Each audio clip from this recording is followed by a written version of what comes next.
Everyone, welcome to my channel. आज हम इस वीडियो में नेक्स्ट टॉपिक को कवर करेंगे, that is RCR, restitution of a conjugal right, section 9 of the Hindu marriage act. ये next series होगी हमारी हिंदू लॉ की, जो हमने स्टार्ट की हुई है। आई थिंक सीरीज़ नंबर 6 होगी। ठीक है, इसको हम कवर करते हैं। अब आरसीआर का बेसिकली मतलब क्या होता है? आरसीआर का मतलब होना है रिकनसाइलेशन या फिर रीएडजस्टमेंट। अब ये फाइल कब की जाती है? ये फाइल की जाएगी जब एक पार्टी मैरिज में वन स्पाउस क्या कर रहा है, अपने स्पाउस को अपने स्पाउस को क्या कर रहा है, विदाउट एनी रीजन सोसाइटी से विड्रॉन कर रहा है। देन यहाँ पर एग्रीव्ड पार्टी के पास राइट होता है कि वो आरसीआर की एप्लीकेशन को फाइल कर दे। आरसीआर की जब वो पिटीशन फाइल करेगा, कहाँ पर करेगा? क्वेश्चन ये आता है, वो डिस्ट्रिक्ट कोर्ट में या फिर फैमिली कोर्ट में आरसीआर की पिटीशन या फिर एप्लीकेशन को फाइल किया करेगा। अपनी जो मैरिज है उसको रिकनसाइल करने के लिए, रीएडजस्टमेंट के लिए आरसीआर की एप्लीकेशन फाइल की जाती है under section 9 of the Hindu marriage act. Okay, अब यहाँ पर होगी 3 कंसेप्ट अपने कवर किए। किस कंडीशन पर फाइल की जाएगी? जहाँ पर विदाउट एनी रीजन स्पाउस क्या करता है, विड्रॉन करता है सोसाइटी से, पिटीशन या फिर एप्लीकेशन फाइल होगी। थर्डली हमारा डिस्ट्रिक्ट कोर्ट में या फिर फैमिली कोर्ट में पिटीशन फाइल की जाएगी। ये इसकी कंडीशन होगी। अब इसकी कॉन्स्टिट्यूशनलिटी को डील करते हैं। इसकी कॉन्स्टिट्यूशनलिटी पर भी बहुत बड़ा डिस्प्यूट था। जैसे कि इसको पहले एक केस में, हमारा केस था टी सरीथा वर्सेस द टीवी सुभैया। इस केस में आंध्र प्रदेश सॉरी आंध्र प्रदेश हाईकोर्ट ने डिक्लेयर किया कि जो हमारा आरसीआर है ये क्या है, अनकॉन्स्टिट्यूशनल डिक्लेयर कर दिया आंध्र प्रदेश हाईकोर्ट ने। देन अगेन हमारा दिल्ली हाईकोर्ट ने कुछ टाइम बाद case Harminder Kaur versus the Harminder Singh के केस में बोला कि जो हमारा आरसीआर का प्रोविजन है वो क्या है, कॉन्स्टिट्यूशनल। आंध्र प्रदेश हाईकोर्ट ने बोल दिया अनकॉन्स्टिट्यूशनल। दिल्ली हाईकोर्ट ने हरमिंदर कौर वर्सेस द हरमिंदर सिंह के केस में बोल दिया कि ये कॉन्स्टिट्यूशनल प्रोविजन है। अब यहाँ पर डिस्प्यूट अराइज हो जाता है कि ये कॉन्स्टिट्यूशनल है कि अनकॉन्स्टिट्यूशनल है। ठीक है, तो इस डिस्प्यूट को सॉल्व करने के लिए सुप्रीम कोर्ट पिक्चर में आते हैं। उन्होंने एक केस में बोला, सरोजनी रानी वर्सेस द सुदर्शन कुमार के केस में 1984 में इस डिस्प्यूट को सॉल्व किया एंड बोला कि ये जो आरसीआर का प्रोविजन है हमारा, ये क्या है, वैलिड है एंड ये कॉन्स्टिट्यूशनल है।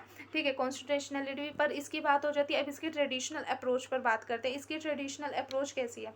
कहते पुराने ट्रेडिशनली क्या होता था, माना जाता था, एक कंसेप्ट है कि लाइक हस्बैंड एंड वाइफ है। अगर वाइफ जॉब कर रही है एट अ डिस्टेंस प्लेस पर क्या कर रही है वाइफ जॉब कर रही है। अब डिस्टेंट प्लेस पर वाइफ जॉब कर रही है, तो यहाँ पर किसकी विलिंग पे कर रही है? हस्बैंड की विलिंग पे कर रही है। बट कुछ टाइम पर अगर उनके बीच में डिस्प्यूट अराइज हो जाता है, केस हुआ था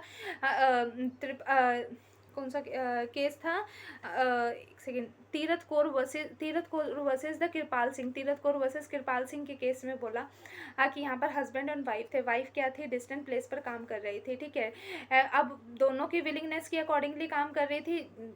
अब कुछ टाइम बाद क्या हुआ, डिस्प्यूट अराइज हो गया दोनों के बीच में। डिस्प्यूट अराइज होने के बाद आज क्या कहता है, हस्बैंड क्या करता है, आरसीआर की एप्लीकेशन फाइल कर देता है। यहाँ पर ट्रेडिशनल टाइम था, ट्रेडिशनल के अकॉर्डिंगली जो कोर्ट थे उन्होंने अपना डिसीजन देते हुए बोला कि जो वाइफ है वो वाइफ अपने हस्बैंड की मर्जी के अकॉर्डिंगली, उनकी मर्जी के, उनकी विलिंगनेस के अकॉर्डिंगली क्या काम करेगी, और कंसीडर किया जाएगा कि जो भी वो काम कर रही है और जो उनकी रीएडजस्टमेंट है, रिकनसाइलेशन है, वो मतलब वैलिड मानी गई, पिटीशन उनकी वैलिड मानी गई हस्बैंड की इस केस में।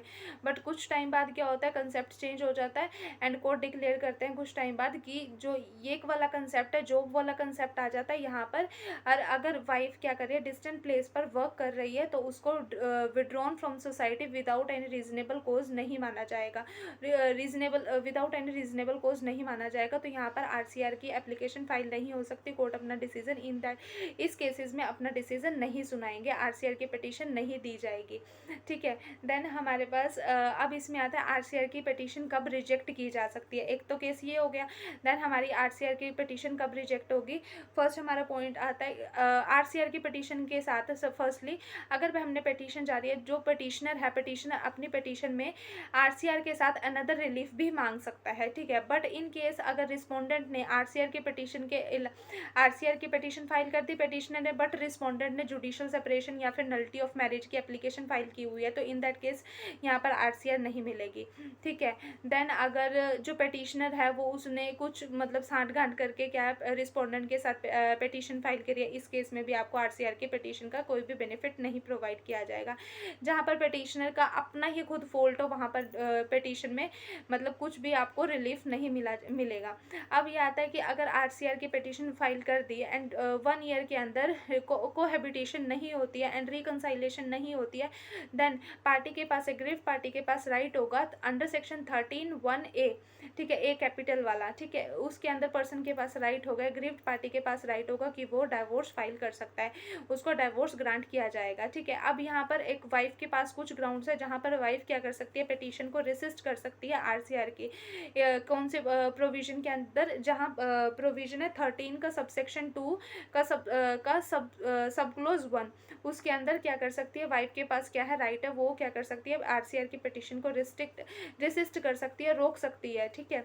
इन केसेस में कौन कौन से केसेस हो गए, जहाँ पर पिटीशनर ने का खुद का फॉल्ट हो, उसने सांठगांठ की हुई हो, या फिर रिस्पोंडेंट ने क्या किया हो, जुडिशियल सेपरेशन की, या फिर नल्टी ऑफ मैरिज की पिटीशन फाइल की हुई हो, ठीक है। इन केसेस के अंदर क्या होगा, हमारा आरसीआर के बेनिफिट पर्सन को एग्रीड पार्टी को नहीं मिलेगा। Hope you will like the video.